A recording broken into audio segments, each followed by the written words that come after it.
Okay, so this is my diorama of the ocean floor. So I use foam to make like kind of like a box shape so everything could go inside of it. And I also, like the blue parts and the brown, I use construction paper. I use construction paper to make like the conventional shelf, the conventional, I can't even say it, slope, the mid-ocean ridge, right here, the trenches, and like the basal plane, which is kind of small. I use tissues and duct tape to make the volcanic island and seamount. I know they kind of look the same, but the back one is the island and the front one is the seamount. I didn't have enough room to like make more. I needed like a little plane right here. I also, to like make so I can make a trench right here, I use like thank you card boxes I had to like heighten this so I could create that trench and like have somewhere I could put it. So the continental shelf, which is gradually sloping area, borders each continent. Its width varies from just a few kilometers to as much as 1,300 kilometers from shore. And that is this area like right here. I'm sorry, the video wasn't on it. Like in this area, this is kind of like the beach. It's kind of sad looking. And then like here's like the shelf, and then next is the continental slope. And this is a steady incline marks the continental slope. Continental slopes in the Pacific Ocean are steeper than those in the Atlantic Ocean.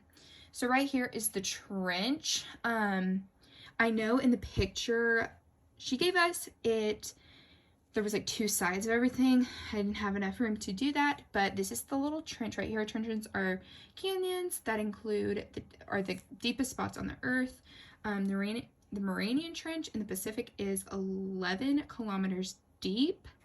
So next we have this, which is the mid-ocean ridge. I did it in brown because it's like, I don't know, just easier to see, and I tried to like crumble it up in that way.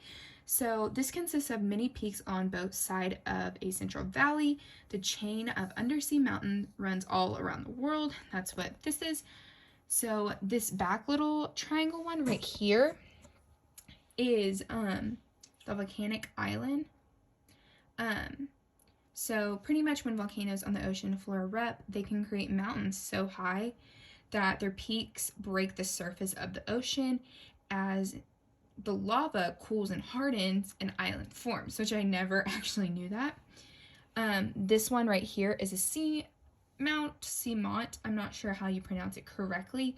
And those are mountains whose peaks do not break the surface of the ocean water above them, so they're called seamounts. So this little flat area right here, I would have made it bigger if I had more room, but that is the abyssal plain, thick layers of sediment formed by the sunken remains of dead organisms for the surface cover these vast flat plains. So the three main regions of the ocean floor are the continental margins, abyssal plains, and mid-ocean ridges. So number 3, a passive margin is the transition between oceanic and continental lithosphere. I think I pronounced that right. That is not an active plate margin. A passive margin forms by sediments above an ancient rift, now marked by transitional lithosphere. I think I'm pronouncing all that right.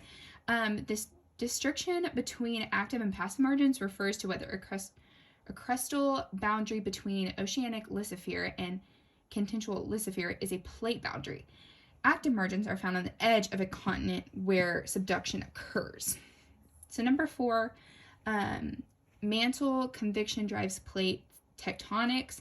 So hot material rises at mid-ocean ridges and sinks at deep sea trenches. So like from that and that. So which keeps the plates moving along the Earth's surface.